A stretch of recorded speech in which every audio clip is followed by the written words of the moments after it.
성공예감 별책 부록. 지식과 지혜를 얻는 가장 경제적인 방법.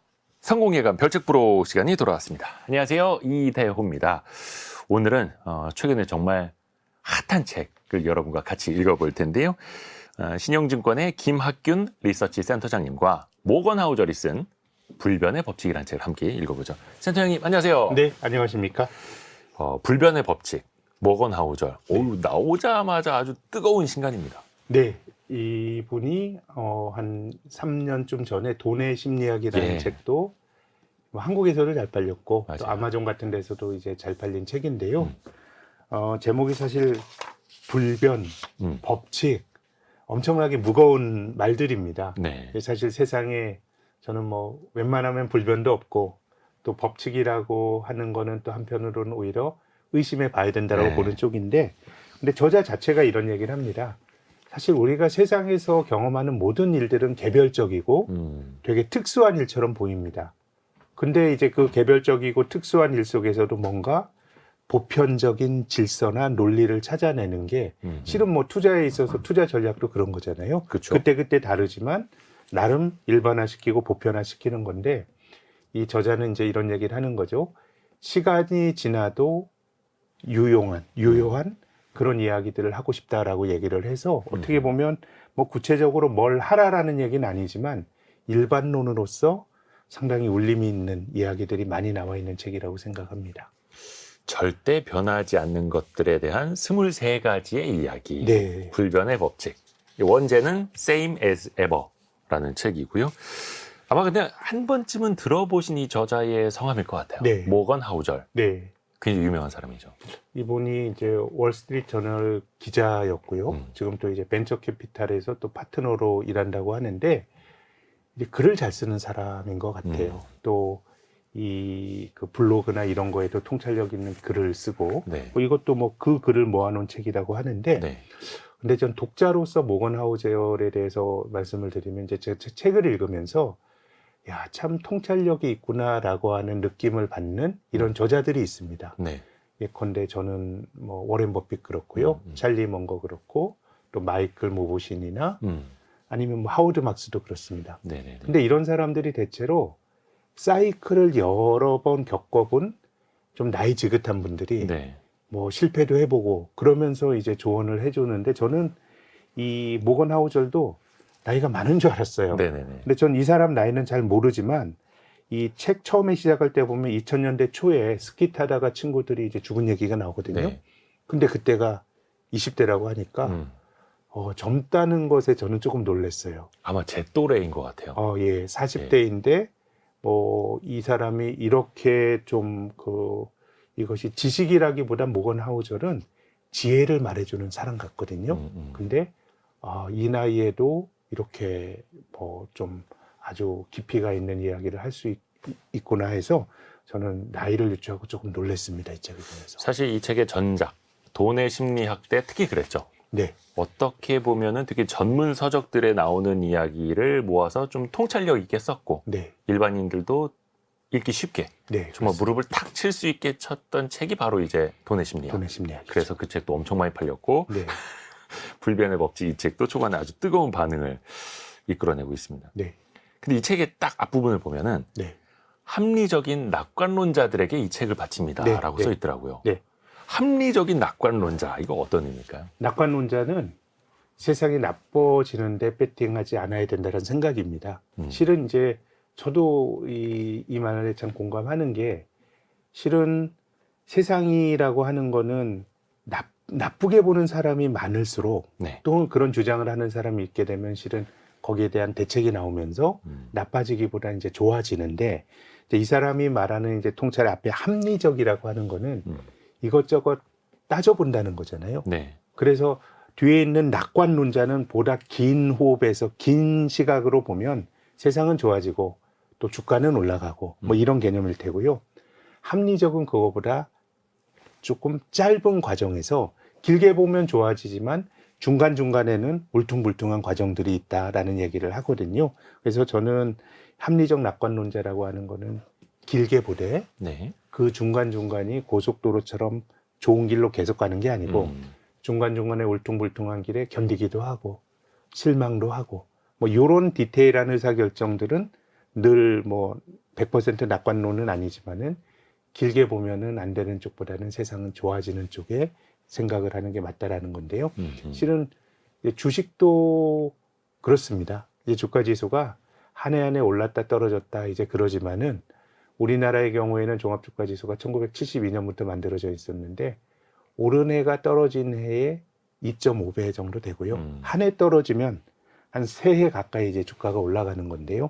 그렇게 보면 뭐 주식시장을 보면서도 그런 생각을 하고, 그리고 뭐 주식 장기 투자하면 법니다라고 하지만 그게 안 되는 거는 또 중간중간에 우여곡절이 있고, 야, 이제 세상이 바뀐 거 아니야? 세상이 아주 뭐 망하는 거 아니야? 그런 생각들을 2008년 금융위기 직후에도 했고, 또 코로나 팬데믹 때도 있고, 그래서 장기적으로 낙관론자가 이기는데, 이것이 이제 우리가 이렇게 쉽게 말할 때와는 다르게 구체적인 상황에 닥치게 되면 사실 낙관론을 견지하기 어려운 경우들도 참 많죠. 예. 그래서 그 과정은 험난하지만 결국은 우상향 해왔다라는 거고, 이 책에서도 언급을 하고 다른 사례에서도 많이 언급되는 사례가 그 미군 장교죠. 스톡데일이라는 네. 사례가 많이 그 언급이 되지 않습니까? 네.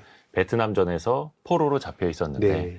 다른 사람들이 아, 우리는 살아남을 수 없을 거야라고 비관했던 사람들, 네. 혹은 너무 낙관했던, 네. 이번 크리스마스까지는 나갈 수 있지 않을까라고 너무나 단기적으로도 낙관했던 사람들은 오히려 버티지 실망해서. 못했고, 네. 다만 살아남을 수 있을 거야라고 낙관을 하되 네. 이번 크리스마스 때까지는 어려울 수 있어 맞아요. 라고 현실을 받아들였던 그런 합리적인 낙관론자들이 네. 살아남았다라는 이야기. 이게 어떻게 보면 이제 경제생활하는 우리들에게도 묵직한 메시지를 주는 거고요. 그럼요. 저는 뭐 특히 투자자는 안 되는 쪽에 배팅해서는 안 된다고 봅니다. 이제 주식이라고 뭐 근데 이제 투자는 왔다 갔다 하는 건데, 안 되는 쪽에 배팅하지 않는 게 좋을 것 같다라고 하는 건 이제 경험적으로 세상이라고 하는 거는 과거가 미래를 보장해 주는 건 아니지만 안 되기보다는 어쨌든 조금씩 좋아져 왔다라는 거기는 한데요.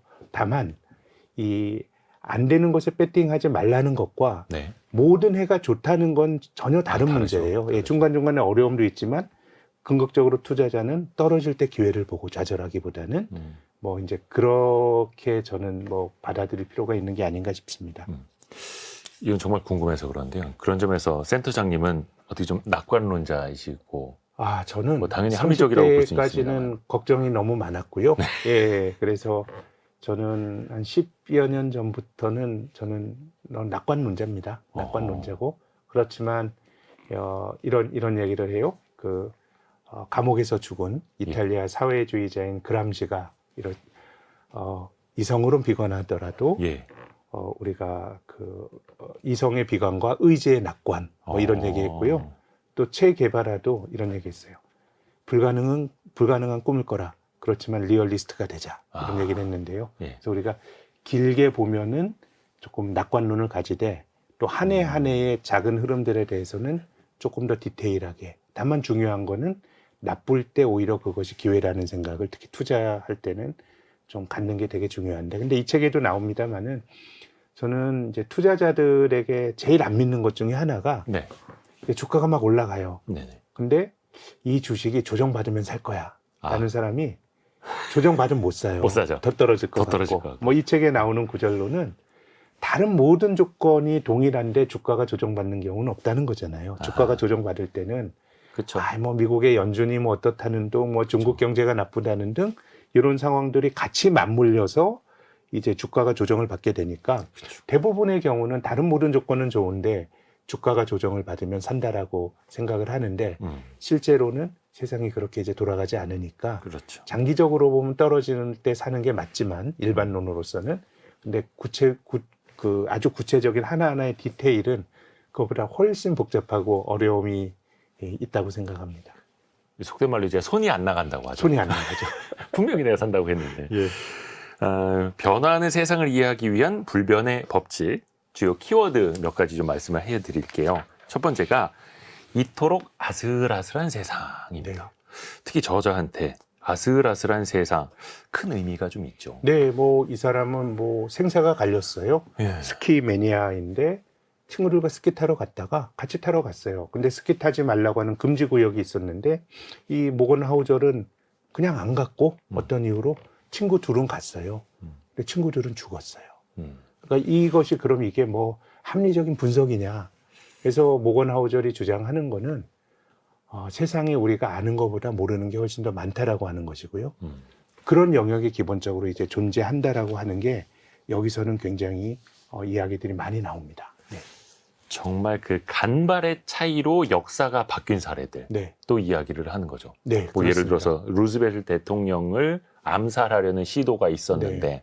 그때 그 암살 시도가 실패했기 때문에 뉴딜 정책도 성공했고 네, 뭐 이런 그렇죠. 식으로. 예, 그렇습니다. 음, 그래서 이게 어떻게 보면 최악의 상황을 사실 뭐 우리가 스키 타고 뭐 이런 것들은 뭐 어떤 사고가 나고 안 나고 이런 것들을 우리가 계산할 수는 없습니다만은 기본적으로 세상에 우리가 아는 것보다 모르는 게 많기 때문에 네. 특히 투자의 세계에서는 내가 모르는 일이 벌어졌을 때 내 포지션이 그냥 청산이 되는 어떻게 보면 그런 포지션을 잡으면 안 된다는 거죠. 예, 예컨대 뭐 신용으로 주식을 많이 산다라든가.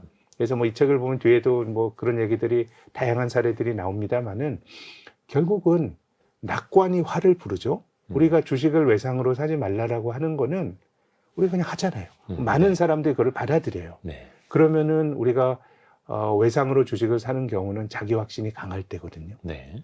더더욱 이건 너무도 나에게 확률이 높은 이런 거라고 생각할 때 실은 이 굉장히 무리한 포지션을 잡게 되는 것이고요.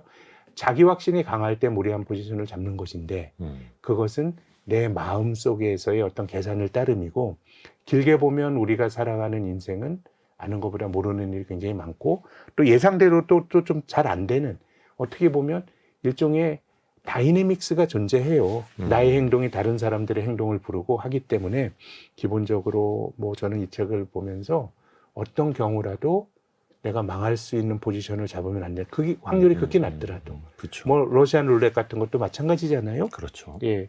총알이 돌아가는데 내가 안 맞을 확률이 높지만 그거는 극히 확률이 낮더라도 그 일이 현실화됐을 때는 그 결과는 재앙이니까요. 그렇죠. 그렇기 때문에 어떻게 보면 그런 포지션을 특히 투자에 있어서는 안 잡는 것이 내가 7번 성공했더라도 마찬가지예요.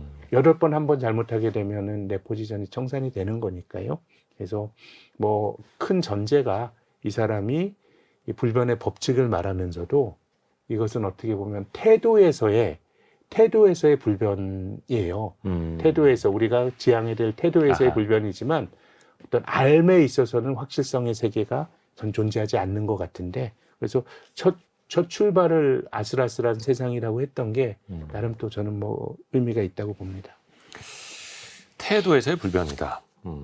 그리고 그 위험성을 어떻게 해서든 이제 낮추려고 하고 리스크를 우리가 관리하려고 하지 않습니까? 네, 네. 그러면서 여러 가지 경우의 수를 띄워놓고 이런 경우엔 이렇게 대비해야지, 저럴 땐 저렇게 대비해야지 한단 말입니다. 네. 그러면 그게 이제 통할 것인가? 네. 또 봐야죠. 그렇죠. 그러니까 기본적으로는 제 생각에는 모건하우저의 표현을 빌리면 모든 것은 변한다. 그리고 모든 것은 사이클이 있다. 네. 라고 생각을 합니다. 그렇기 때문에 근데 일반적으로 우리가 갖고 있는 그 행동의 관성은 실은 미래를 전망하는 것 같지만 지금 보이는 게 강렬하면 강렬할수록 그 추세가 지속이 될 거라고 믿는 편향이 존재하고 네. 그러다 보니까 주식시장에서 버블이 나오고 또 가치보다 주가가 많이 떨어지는 일들이 나오는 거거든요. 네. 그렇기 때문에 기본적으로는 이제 우리가 세상에 대한 나의 생각이 100%의 어떤 알미 영역이 아니다라는 것은 인정을 해야 될 것 같고요.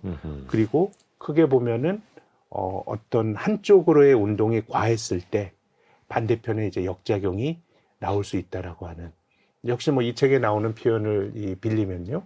이제 이 금융 위기를 얘기했던 이제 민스키라고 하는 학자의 네. 표현인데 결국은 한쪽으로의 운동이 과하면 예컨대 호황이 너무 지속이 돼요. 그럼 사람들은 빚을 냅니다. 그렇죠. 이 부채를 늘린다라고 하는 레버리지를 높이는 거잖아요. 네. 잘 됐을 때 내 기대 수익이 높아지는 거니까. 근데 사람들이 낙관론으로 부채를 많이 가졌다는 상황 자체가 역설적으로 상황을 굉장히 불안정하게 만드는 거예요. 조그만 변동성이 생겨도 있더라도 그때 충격이 크게 나타나는 거기 때문에 어떻게 보면 저는 참 달도 차면 기운다 이런 말들이 우리가 살아가는 데나 투자에도 좀 적용이 되는 게 아닌가 생각합니다. 그래서 증시에서도 항상 그 신용융자 비율, 신용융자 금액 이런 네. 걸 또 이제 보게 되죠. 그리고 또 투자에 있어서는 뭐 이런 관점에서 보면 좋은데 네. 경향적으로 좀 나쁠 포텐셜이 있는 투자의 대상과 네. 또 객관적으로 상황이 나쁜데 예. 경향적으로 좋아질 수 있는 기회가 있는 자산들을 보게 되면 실은 절대적으로 굉장히 좋더라도 뭐가 바뀌는 국면에서는 자산 가격, 특히 주가 같은 거 많이 떨어지고요. 반대의 경우는 절대적으로 이게 나쁘더라도 네. 좋아지는 변화가 있을 때 많이 올라가는데 경향성. 이제 그런 점에서 보면 이제 근데 미국 주식은 너무너무 좋고 또 한국 주식은 또 너무도 결점이 많아 보이는데 저는 뭐 미국 주식, 한국 주식에 대해서 어떤 의견을 말씀드리는 건 절대로 아니고요. 어떤 좋다 나쁘다라고 하는 상황보다는 이 변화가 나타나는 어떤 그런 방향 같은 것들도 투자에는 굉장히 좀 중요한 영향을 주는 것 같습니다. 근데 우리의 마음은 한쪽으로 많이 움직인 자산들의 동화가 돼서 그쵸. 자기 강화가 나타나는 경향이 다분히 있는 것 같습니다. 그래서 이미 많이 오른 주식에 신용융자까지 끌어와서 네. 더 지르게 되는 거고요. 참. 그래서 여기 책에서도 예측이 아닌 준비성에 투자하라라는 그렇죠. 이야기가 나옵니다. 그것도 뭐 그 근간에는 내가 어떤 견해를 갖더라도 그 견해가 아주 확정적인 사실이나 진리가 아니고 하나의 여러 가지 나타날 수 있는 가능성 중에 하나다라고 하는 것이 전제가 되는 것이고 그래서 저는 이 책을 보면서 느낀 것은 이 책에서 말하는 불변의 법칙이라고 하는 것이 세상에 대한 인식이나 지식이 아닌 것 같아요. 네. 아까 말씀드렸지만 사물을 바라보는 관점과 태도 이런 것들이 좀 중요한 게 아닌가라는 생각을 하게 됩니다. 그렇죠.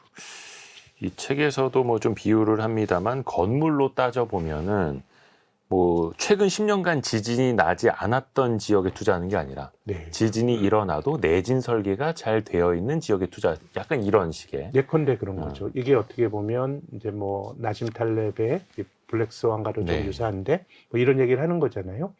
예컨대 지진을 예견할 수 있는 방법은 없어요. 그렇지만 그런 일이 벌어졌을 때 충격은 아주 치명적이니까. 그러니까 이게 어떻게 보면 우리가 예전에 수학 시간에 배웠던 확률과 확률값. 예컨대 그 확률값이라고 하는 건 확률 곱하기 그 일이 벌어졌을 때 내가 감내해야 될 여러 가지 것들이거든요. 그쵸. 그럼 이제 지진에 있어서도 우리가 지진을 알 수는 없지만 지진이 일어날 수 있다라고 생각을 하고 뭔가 이제 구조물을 짓고 이제 그래야 된다라는 것입니다. 지진에 대해서는 우리가 적극적으로 뭘 해야 된다는 관점이고요. 이제 외상으로 주식을 사고 이런 것들은 반대편에서 적극적으로 안 해야 될 그런 저는 태도라고 생각합니다. 그렇죠. 위험성에 너무 노출되어 있는 사례일 테고요. 그렇다면 그 방금 확률과 확률값 이야기를 해주셨는데요. 다음 키워드로는 확률과 확실성이 나옵니다. 네, 네. 확률하고 확실성, 이게 정의는 좀 다르죠. 그렇습니다. 예. 이 확률이라고 하는 것은 어떻게 보면 어떤 일이 나타날 수 있는 하나의 가능성이 확률이잖아요. 네. 그 가능성을 어떻게 보면 이제 수치화한 나름의 계량화한 게 확률이고요. 확실성은 세상을 바라보는 관점이죠. 그래서 이제 그 모건하우저뿐만 아니라 많은 이들이 이제 그 조언을 하는, 특히 투자 그루들이 조언을 하는 거는 확률적 사고를 하라라고 얘기를 합니다. 그렇죠. 이제 어떤 일이 100% 확실한 건 없으니까 다만 우리가 어떤 행동을 하기 위해서는 어떤 준거의 틀이 있어야 되니까 네. 상대적으로 이 확률이 나타날 가능성이 높다는데 내가 행동을 하는 거예요. 네. 그게 없으면 우리가 행동을 못 하잖아요. 다만 이것이 100% 확률이 아니고 다른 일이 나타날 그 확률을 또 마음속에 생각을 하고 있어야 아까 이 대표께서 이야기하신 이 대처가 가능한 거거든요. 그래서 저는 전망도 마찬가지라고 봐요. 뭐 저를 비롯한 전망을 업으로 하는 사람들의 전망이 잘 틀리죠. 또 그 전망이 쪽집게라고 해서 그 전망을 소비해서는 안 된다고 봐요. 근데 네. 이제 전망을 듣는 게 필요한 이유는 내가 세상을 바라보는 하나의 관점을 갖는 거거든요. 그 관점을 갖는다라고 하는 거는 역시 전제가 들어가죠. 이러이러한 전제 하에서 뭐 예컨대 시장이나 경제가 어떻게 변할 거야라고 하는 일종의 세상을 바라보는 프레임을 갖는 겁니다. 네. 이게 중요한 이유는 이게 없으면 모든 일이 무작위가 되는 거예요. 우리가 어떤 전망을 가지면 그것이 어떤 성경에 나오는 진리처럼 소비하지 않더라도 아, 이런 전제하에서 이렇게 된다라고 하는 프레임을 갖게 되면 이 전제가 틀리면 내 생각을 바꿀 수가 있는 거거든요. 그렇죠. 그렇기 때문에 확률적 사고라고 하는 거는 이 저자가 계속 강조하고 있는 불확실한 세상에서 다양한 가능성이 나타날 수 있는 경우의 수를 생각한다는 점에서 상당히 좀 말랑말랑하게 잘 대처할 수 있는 하나의 중요한 사고의 조건인 것 같고요. 근데 사람들은 사실은 그 확률적으로 사고를 하라고 말하지만 인간이 가진 심리는 확실성을 추구하는 경우가 굉장히 많죠. 뭐 예. 예를 들어서 어떤 전문가가 혹은 네. 애널리스트가 리서치 센터장님이 코스피가 3,000까지 갈 가능성은 한 65% 정도로 보고 있습니다. 그러면 그거 클릭 안 하죠. 그럼요. 예. 근데 그게 아니라 코스피 3,000 갑니다라고 하면 네. 막 클릭해서 들어오겠죠. 그렇습니다. 그래서 이제 어떻게 예. 보면 이제 정보를 수용하는 사람들은 결국은 이제 그 확실성에 대한 것들이 사실 모호한 걸 별로 좋아하지 않는다는. 오늘 우리가 사실 이렇게 도시에 정주하고 살았던 세상은 인류의 긴 역사로 굉장히 짧은 시기거든요. 네. 근데 예컨대 야생 동물과 싸우고 그들에게 공격을 받고 뭐 이랬던 세상에 인류의 역사가 훨씬 더 긴 거거든요. 네. 그럼 사람들 입장에선 실은 예컨대 어떤 그 내가 그 사는 동네에서 원시인들이 나무가 부스럭부스럭 거릴 때 그래서 확률적으로 야 사자가 올 확률이 몇 %고 이런 거라기보다는 일단 도망가야 되거든요. 그렇죠. 그래서 사람들의 마음속에서는 이 확실성을 원하는 그런 지극히 당연한 욕구가 있는데 근데 인생의 선택이나 투자의 선택에 있어서는 실은 확실성을 추구하고 그런 의견을 내가 수용하는 것보다는 결국 대전제는 세상에서 확실한 건 없다라는 말은 맞는 것 같아요. 왜냐하면 사람과 사람 사이에 다이내믹스가 존재하는. 예컨대 어떤 기업이 너무 좋아요. 기업이 좋다라고 하는 건 거의 쉽게 바뀌지 않는 중요한 속성인데요.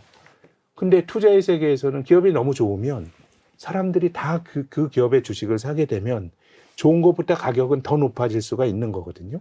그럼 그것은 투자의 대상은 좋더라도 소위 말하는 펀더멘탈은 좋더라도 그 펀더멘탈보다 가격이 더 비싸게 되면 투자하기에 좋은 대상은 아닌 거거든요. 그렇죠. 그렇기 때문에 모든 게 실은 사람들이 상호작용을 하기 때문에 내가 어떤 전망을 맞게 했다고 하더라도 그것이 결국은 확실하게 구현이 될 가능성은 굉장히 저는 낮은 것 같아요. 좋은 쪽이거나 나쁜 쪽이거나 그렇게 본다 그러면 우리는 확실성을 추구하는 그런 경향이 있습니다만은 여러 가지 선택은 확률적 사고를 하는 게 뭔가 좀 도움이 된다라는 말을 저자가 하고 있죠. 어쩔 수 없이 인간이니까 지금 도망가야 돼, 여기 있어야 돼, 빨리 알려달란 말이야. 네. 혹은 사야 돼, 팔아야 돼, 알려달라고 하는 게 본능이지만 네. 그래도 확률적으로 사고해야 된다라는 또 본질적으로 메시지를 미래는 주죠. 알 수가 없으니까 예, 뭔가 그렇죠. 미래를 알 수 있다라고 생각하는 게 음, 마음이 좀 편한데 근데 실은 저는 투자나 인생의 여러 선택에는 여러 가지 가능성들을 좀 열어놓고 그 일이 그래야 이 확률값의 부여가 합당하지 않을 수도 있어요. 제 생각엔. 이게 굉장히 높은 확률이라고 생각하는데 실은 다른 높은 확률을 벌어진 게 나타날 수 있는데 그건 우리가 살다 보면 흔히 벌어지는 일이에요. 그렇죠. 그래서 내가 올바른 확률을 부여한다는 사실 자체보다는 내가 확률값의 부여는 틀렸더라도 이런 일이 벌어질 수 있다라고 하는 생각을 갖는 것 자체가 저는 투자와 인생에선 굉장히 유용한 것 같습니다. 그렇죠. 항상 이거를 좀 생각을 하셔야 될 텐데, 참 항상 사람들은 그래서 사라는 거야, 팔라는 거야 이 얘기를 계속 반복을 하고 있으니 참 답답한 거죠. 불변의 법칙을 읽어보시면 됩니다.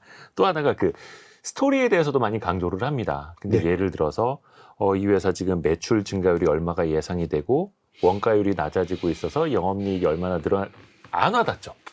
그냥 이거 지금 미국에서 대박 났습니다. 네. 이러면 이제 사람들 확실히 다가서게 되죠. 네. 그래서 스토리와 확실성이 결부가 되었을 때 엄청난 파괴력을 나타내는데 사실 이게 유튜브도 그렇고 뭐 SNS에도 그렇고 어떤 그 사칭 광고 있죠. 네. 사칭 광고 하는 거에 이게 딱 쓰이더라고요. 스토리와 그러니까 확실성을. 그러니까 어떻게 보면 뭐 애널리스트한 직업도 마찬가지고 네. 스토리텔링이 좋은 거는 우리가 어떤 사람을 설득하는 데 있어서는 그 사람의 행동을 좀 변화시킬 수 있다는 점에서 아주 강력한 무기이거든요. 네. 근데 그 블랙스완을 쓴 나심 탈렙이라고 하는 사람은 실은 스토리에 속지 말라라는 얘기를 그렇죠. 해요. 예, 오히려 그런 것들이 나의 판단을 흐리게 한다라는 음. 건데, 근데 뭐 지금 이제 모건 하우저는 조금 다른 관점에서 얘기했는데, 어쨌든 살아가는 데 있어서는 스토리텔링이 좋은 사람이 설득력이 좋고 하기 때문에 성공할 가능성이 높은데, 이 투자의 세계에서는 실은 스토리텔링이 좋은 사람은 돈을 벌 가능성이 높고 그 조언을 받은 사람이 투자에 성공하는 거는 조금 인과성이 저는 떨어지는 것 같아요. 스토리텔링을 하는 사람이 돈을 벌고 예. 스토리텔링에 쫓아다니는 사람은 또 그 잃기 또 쉽고요. 다른 영역인 것 같아요. 예, 그렇지만 이제 우리가 기본적으로 소통을 하고 설득을 하고 이런 것들이 인간관계를 구성하는 중요한 요인이기 때문에 이 책은 이제 스토리텔링의 중요성을 많이 강조를 하는데 그 다른 의미에서의 또 통찰력 있는 나심 탈렙은 이 스토리에 속지 말라 뭐 이런 얘기도 하니까요. 뭐 같이 생각해볼 네. 가치가 있는 것 같습니다. 이 책에서 모건 하우절도 나심 탈렙을 여러 번 인용을 하더라고요. 네. 자, 그리고 또 하나 확률 이야기가 계속 이어지는데 희귀한 사건이 발생할 가능성을 인간은 과소평가한다라는 지적을 하더라고요. 과소평가죠. 예, 특히나 저희 회사에 예. 그 생일자들이 이렇게 올라오거나 아니면 이제 우리 생일을 메신저 맞은 같은데 사람들. 예, 그러면 야, 내가 아는 사람 중에서 생일이 같은 경우가 이렇게 많아? 라고 하는 야, 정말 뭐 작지 않은 인연이네라고 생각할 수 있는데요. 그렇죠. 근데 제가 예컨대 제 뭐 카카오톡 메신저에 한 뭐 900명 정도 돼 있다 그러면 네. 실은 한 3명 정도는 생일이 겹칠 확률이 높은 거예요. 365일 나눠보면 365일이니까요. 그렇죠, 그렇죠. 뭐 어느 경우 뭐 대여섯 명 나올 수도 있는 것이고. 네. 그래서 그러니까 이 사람의 경우는 실은 그런 일들이 이제 나타날 수 있는 일이고 또 그리고 적은 확률이 생일이 겹칠 확률도 있지만 또 다른 종류의 여러 가지 그 우리가 쉽게 일어나지 않을 수 있는 일이 생일 말고도 이제 다른 일들이 있으니까요. 예컨대 뭐 여의도의 식당에서 만날 확률 뭐 이런 것들 보게 되면 굉장히 희귀해 보이지만은 실은 이런 것들이 매우 좀 자주 나타날 수 있다라는 이야기를 하죠. 어쨌든 숫자라든가 패턴에 대해서 우리가 갖기 쉬운 약간의 좀 인식적인 오류에 대해서 재미있게 설명을 합니다. 그리고 항상 그 예상치 못한 일이 왜 일어나는가에 네. 대한 또 물음도 따라 붙습니다. 네. 실은 금융시장을 보면 저는 요즘은 숫자가 가진 힘, 사실 사람들이 숫자에 약하거든요. 네. 숫자를 가지고 통계적인 여러 가지 기법을 들고 오게 되면은 사람들이 사실은 머리 아파. 많이 약해지고 머리 아파. 예. 또 뭔가 좀 이제 존경하고 받아들이는 게 있는데 네. 근데 우리에게 확실한 숫자라고 하는 사실 과거의 숫자는 확실한데 네. 미래는 되게 불확실하고 또 미래에 대한 전망이라고 하는 거는 실은 미래가 과거의 연속선상인 건 맞습니다만은 과거에 벌어졌던 일들을 끊임없이 이 평균을 내고 패턴을 만들어내게 되면 실은 우리가 후견지명으로 과거 거를 보는 것은 매우 쌈박해 보이지만 미래에 대한 전망은 약간 이질적인 경우들이 굉장히 많거든요. 네. 그래서 어떻게 보면 이제 금융시장에서 나타나는 변화도 보면 한 3, 4년에 한 번쯤은 그 일이 벌어졌을 때 야, 참 100년 만의 위기야 하는 일들이 한 3, 4년에 한 번은 나타나요. 네. 이 IMF 외환위기는 진짜 뭐 우리가 경제개발하는 큰 위기였죠. 네. 한 5년 후에 카드 위기가 나타났을 때 야, 전 국민이 낭비병으로 이렇게 폭삭 망한 건 처음이야 그러고 네. 그리고 또한 3, 4년 있다 미국의 글로벌 금융위기를 터지니까. 맞았을 때는 예. 또 그거는 그 사건 자체는 미국으로 치면 1930년대 대공황 이후로 80년 만에 큰 일이거든요. 네. 그래서 개별로 보면은 실은 굉장히 희귀한 일인 것 같지만 각각의 일들이 우리가 살 때는 3, 4년에 한 번씩은 나타나는 것 같고 그래서 저는 사람이 약한 것 중에 하나가 변동성인 것 같고 ELS 같은 게 저는 그렇다고 생각해요. 과거의 패턴으로 확률로 나타나는데 실은 저는 뭐 ELS라고 하는 게 뭐 꼭 좋다 나쁘다 투자라고 하는 거 그렇게 말할 수는 없지만 우리가 2015년에 비슷한 경험 했잖아요. 그럼요. 예, ELS 때문에. 근데 투자라고 하는 약간의 망각도 있고요. 예. 이런 일이 벌어지면 2, 3년 동안은 사람들이 그런 거 안 하는데 시간이 지나고 나게 되면 또 그런 걸 하게 되는 거거든요. 그렇죠. 그렇기 때문에 저는 일반적으로 우리 머릿속이 이 변동성에 대한 과소평가가 있는 것 같고요. 특히 뭐 미국 주식도 지금 보면 뭐 불패의 자산 같지만 미국도 한번 삐끗하면 한 50%씩 밀렸어요. 네. 예, 뭐 닷컴 버블 붕괴될 때 그 정도 밀렸고 또 2008년 금융위기 때도 이제 그렇게 밀렸기 때문에 실은 변동성이 되게 축소가 된 세상에 살고 있는 것 같지만은 세상은 그거보다는 훨씬 더 진폭이 큰 것 같습니다. 그러게요. 뭐 ELS 사태가 참 유례 없는 일처럼 보도가 되긴 합니다만 예전에 뭐 DLF 네. 독일 국채가 마이너스 금리 가면서 그것도 연쇄적으로 또 엄청난 피해를 끼쳤던 적도 있고 설마 독일이 망하겠어요라고 했던 판매를 했던 은행원이 또 그것 때문에 징계를 받기도 네. 했었고 이런 일들을 또 반복이 됩니다. 근데 이게 참 측정할 수도 없고 예측하기도 어렵고 이해하기도 힘든 일들이 특히 뭐 비즈니스나 투자의 세계에서는 많이 일어난단 말이죠. 네, 네. 기본적으로 사람이 가진 그 어떤 인식의 한계, 모든 걸 알 수는 없다라는 것이고, 그리고 기본적으로는 운이라고 하는 것도 큰 영향을 주고, 그리고 특히 사람 세상에서는 아까 말씀드린 것처럼 사람과 사람 사이에 어떤 그 특히 이제 집단적인 행동이 가져오면서 일종의 그 상호작용을 하게 되는 것 같아요.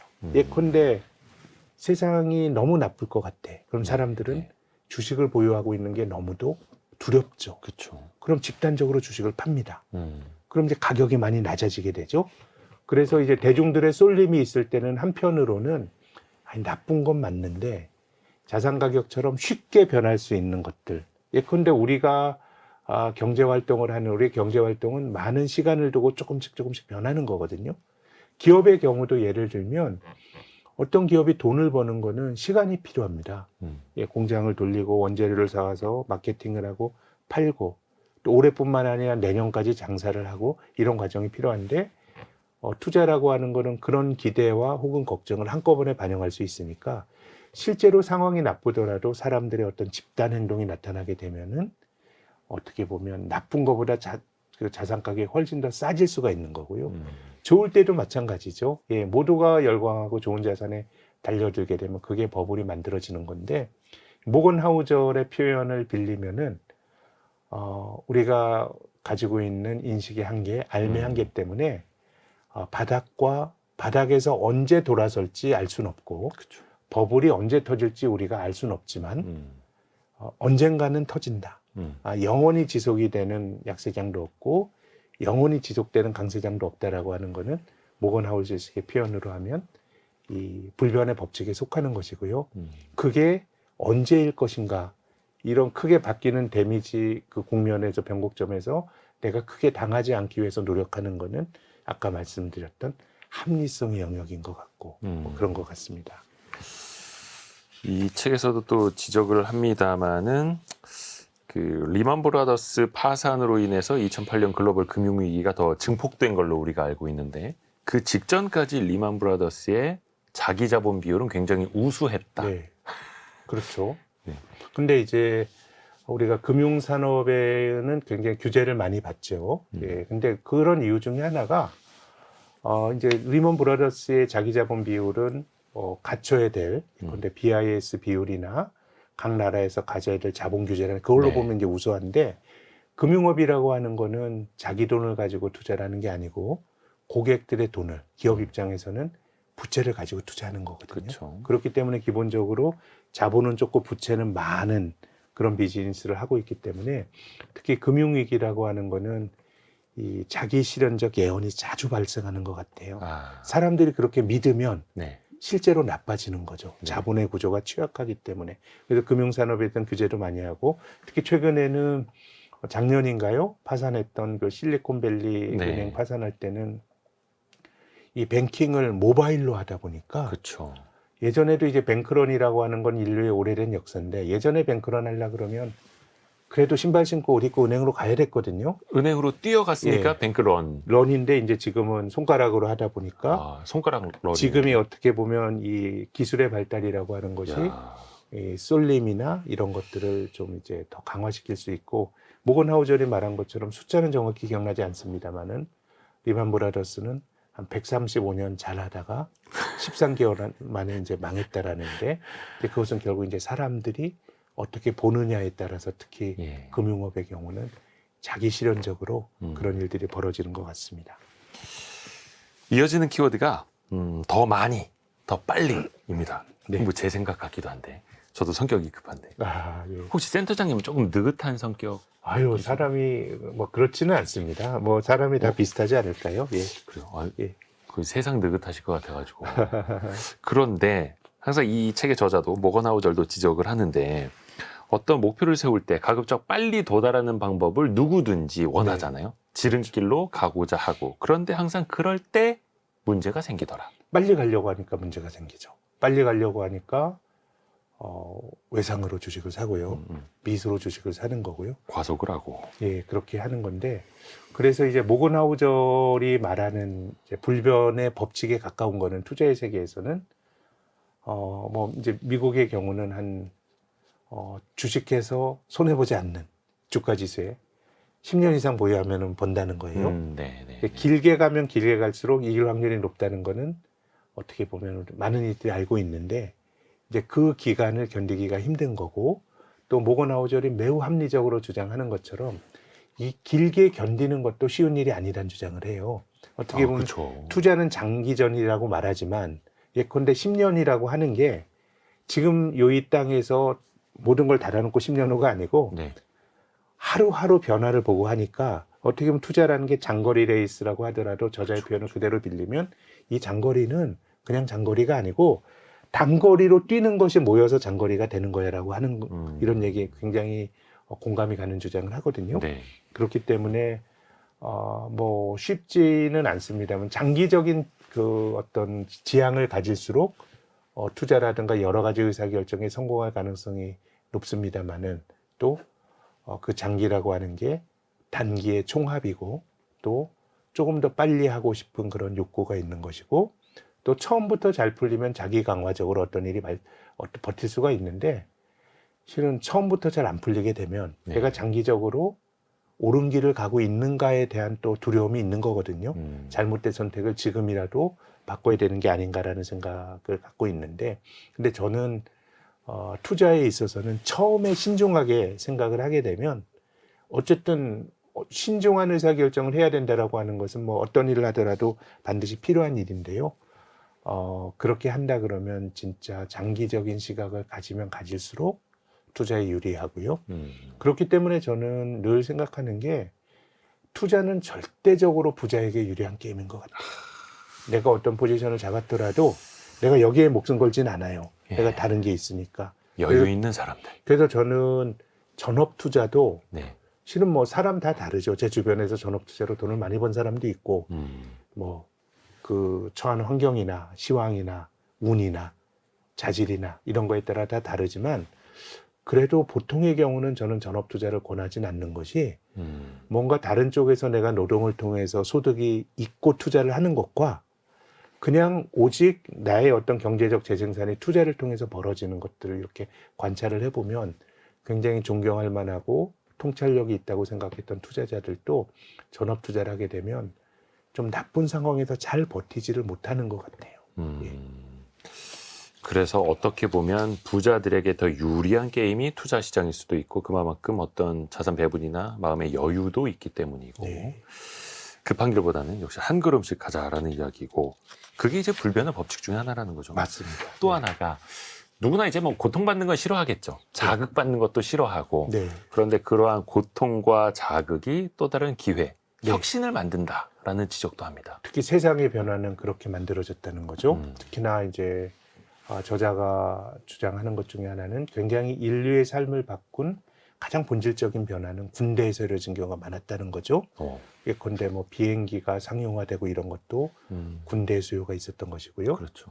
그리고 인터넷도 마찬가지죠. 미국 국방부가 어떤 걸 통해서 자기들의 업무 프로세스를 효율화하기 위해서 인터넷을 만들었다는 거예요. 그리고 심지어는 뭐 원자력 같은 것도 마찬가지잖아요. 이건 조금 다른 비유긴 한데 이 원자력 발전이라고 하는 것도 결국은 원자력 무기를 만들어서 그걸 쏘다 보니까 결국은 그 전기로도 했다라는 네. 건데 이 저자가 주장하는 거는 군대라고 하는 거는 실은 약간은 좀 다급하고 또 명령이 그 내려오면 뭐 속된 말로 하라면 해야 되는 거잖아요. 그렇죠. 이제 그러다 보니까 변화를 만들었다는 건데요. 저는 큰 변화 역시 특히 최근에 일본의 밸류업이나 뭐 이런 걸 보면 사실 일본이란 나라가 그러기가 힘든 나라인데요. 일본이란 나라가 뭐 언제 뭐 주주를 신경 썼습니까? 주주들만 신경 쓰는 자본주의가 아니고 막 그 고용된 노동자를 또 신경 쓰고 종신고용이나 이해관계다 자본주의에 가까웠는데 주주 친화적으로 바꿀 수 있었던 건데 역설적으로 일본이 20년 동안 잃어버린 20년 겪으면서 철저하게 망하다 보니까 해도 안 되니까 어떤 자기들이 수용하기 힘든 것도 수용이 됐던 것 같고요. 저는 적어도 기업의 재무구조란 관점에서 보면 혹은 지배구조란 관점에서 보면 한국도 많이 논의가 되지만 한국 현대사에서 가장 결정적인 순간은 IMF 외환위기였던 것 같아요. 사회가 나락으로 바닥으로 떨어지면서 그야말로 그라운드 제로가 되다 보니까 아무런 기득권도 존재하지 않았고 뭔가 큰 변화가 있을 수 있었던 거기 때문에 투자에 있어서도 실은 투자는 어떻게 보면 어떤 면에서는 큰 투자의 기회는 좀 피를 먹고 존재하는 것 같거든요. 뭐 코로나 직후도 마찬가지죠. 주가 얼마나 많이 떨어졌어요. 그렇죠. 역설적으로 그런 것들이 굉장히 중요한 기회가 됐던 것 같고요.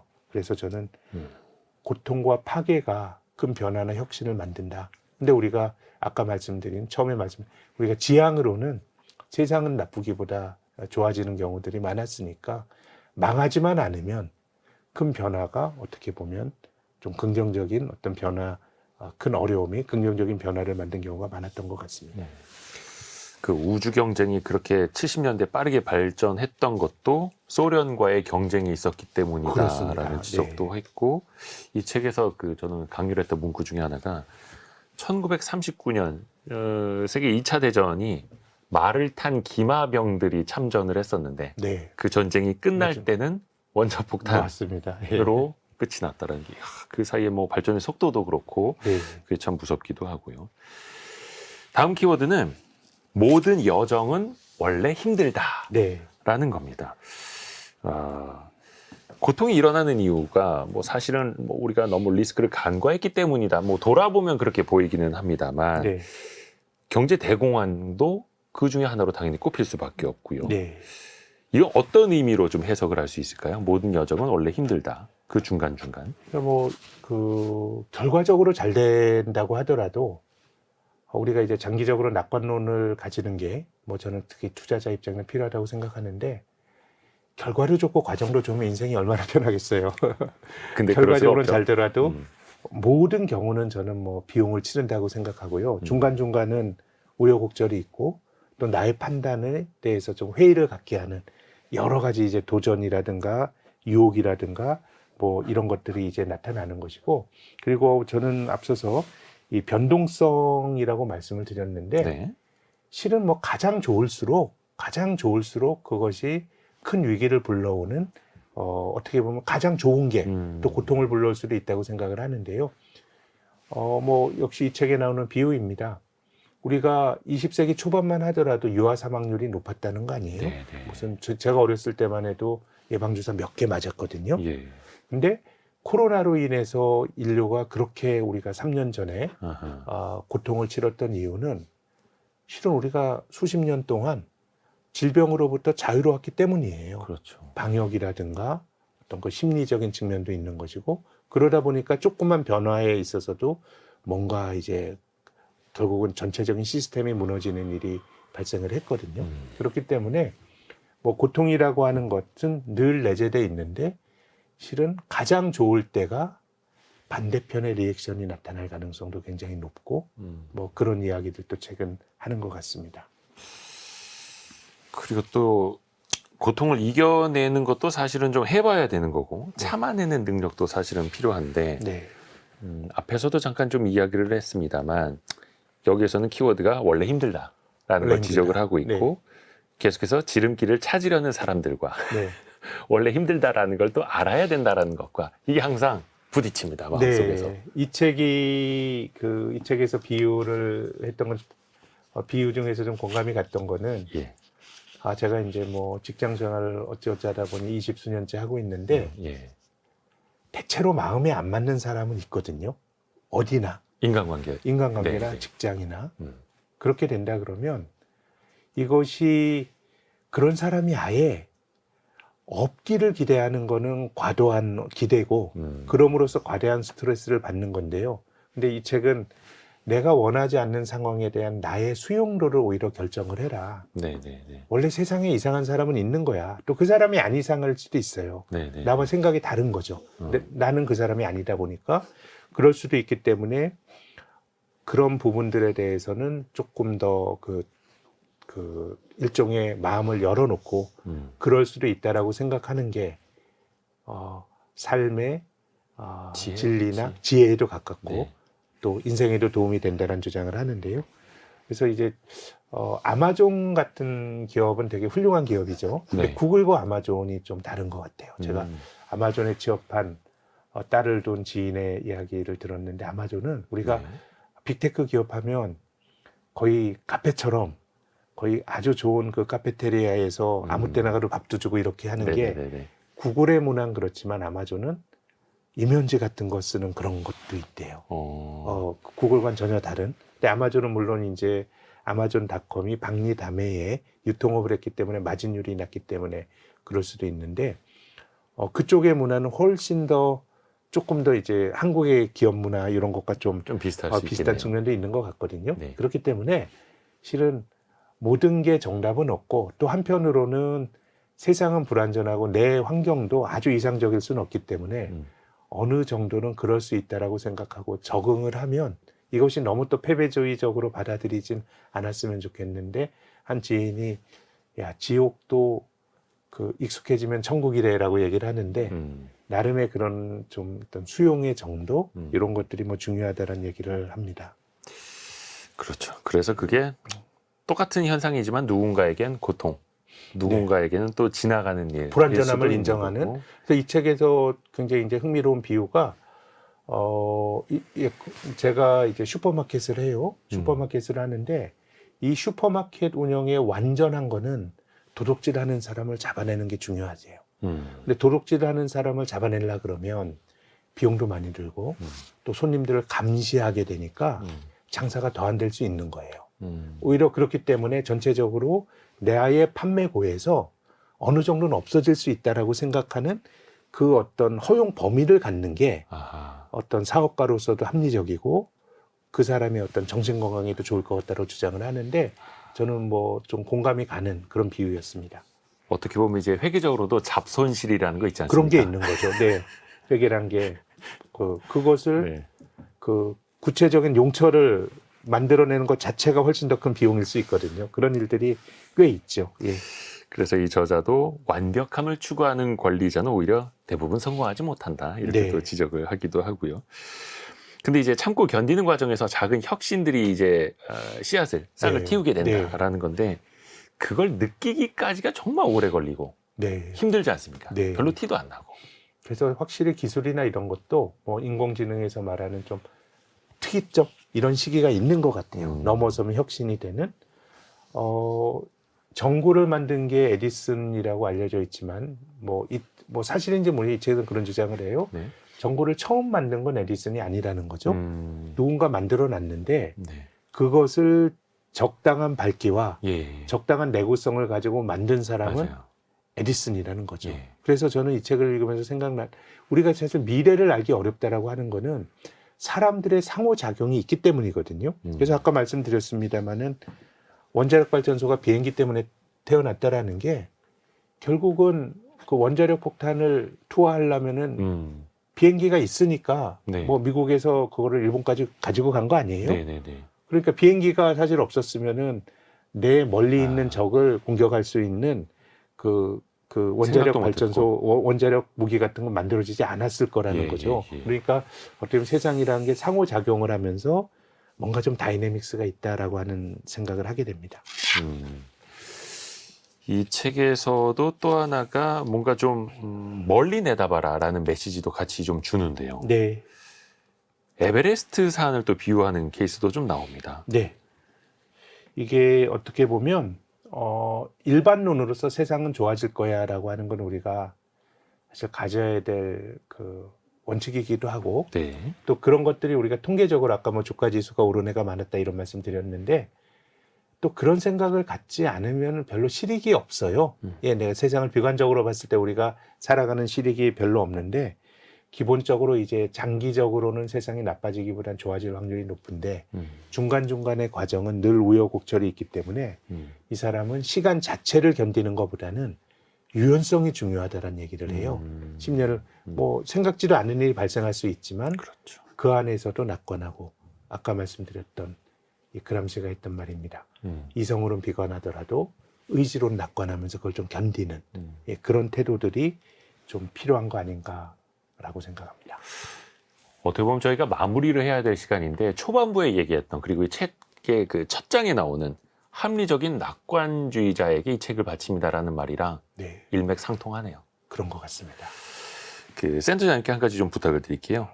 심쿵 한방, 네, 이 불변의 법칙, 이 책을 관통한 핵심 구절을 네, 직접 좀 예. 말씀해 주시면 감사하겠습니다. 앞으로 무엇이 변할 것인가라는 질문보다 변하지 않을 것이 무엇인가라는 질문이 더 중요하다. 역사를 알면 알수록 미래에 대한 불안감이 줄고 더 편해졌다. 예, 이런 얘기를 하네요. 앞으로 무엇이 변할 것인가 보다 무엇이 변하지 않을 것인가. 실은 우리의 사고체계는 어떻게 바뀔 것이냐에 대한 고민이 많죠. 근데 그런 거보다는 앞으로도 보편적으로 관철될 수 있는 어떤 규칙이나 논리 이런 것들이 모건하우저는 더 중요하다라고 얘기를 합니다. 어떻게 보면 사실 이게 그 아마존 창업자 제프 베이조스가 한 말인데 거기에서 영감을 얻어서 모건하우저이 이 책을 다 완성한 것 같기도 네. 하더라고요. 네, 네, 그렇습니다. 예, 뭐 이 사람의 주장은 세상에 새로운 건 없는 것이고 그런 것들을 유발 하라리 얘기도 나옵니다. 네. 사피엔스라고 하는 아주 뭐 훌륭한 베스트셀러가 실은 새로운 얘기가 없다는 거예요. 그래서 이제 전문 뭐 학자들한테 좀 비판도 많이 받았다. 막 이런. 그런 걸 잘 조합을 하고 알기 쉽게 표현했던 그다음에 스토리텔링의 힘이기도 하고요. 또 사람들은 서로 영향을 주고받기 때문에 이것이 어떻게 보면 남들이 말했던 것도 내가 발전시킬 수 있고 뭐 그런 것 같습니다. 이 책에서는 저는 가장 강렬하게 그 머릿속에 남는 키워드가 딱 두 가지더라고요. 스토리하고 네. 확실성. 사람들은 확실성을 원한다. 그래서 네. 책의 제목을 불변의 법칙 이렇게 정한 거예요, 이 저자가. 그래서 많이 팔리는 것 같아요. 나름의 또 마케팅 컨셉이 들어간 것 같네요. 그리고 또 그 예. 안에 스토리텔링, 이 모건하우저이 기가 막히게 잘합니다. 잘하네요. 네, 그래서 저도 이제 이런 거 많이 배워야겠다. 그래서 오늘 신영증권 리서치센터 김학균 센터장님 덕분에 이 불변의 법칙 책을 더 의미 있게 읽어본 것 같습니다. 고맙습니다. 예, 감사합니다. 감사합니다. 별의별 이야기를 책을 통해서 나누는 성공예감 별책 프로 마무리를 하고요. 다시 또 매일 아침 9시 5분에 여러분을 찾아뵙겠습니다. 성공예감은 오늘도 여러분을 응원합니다.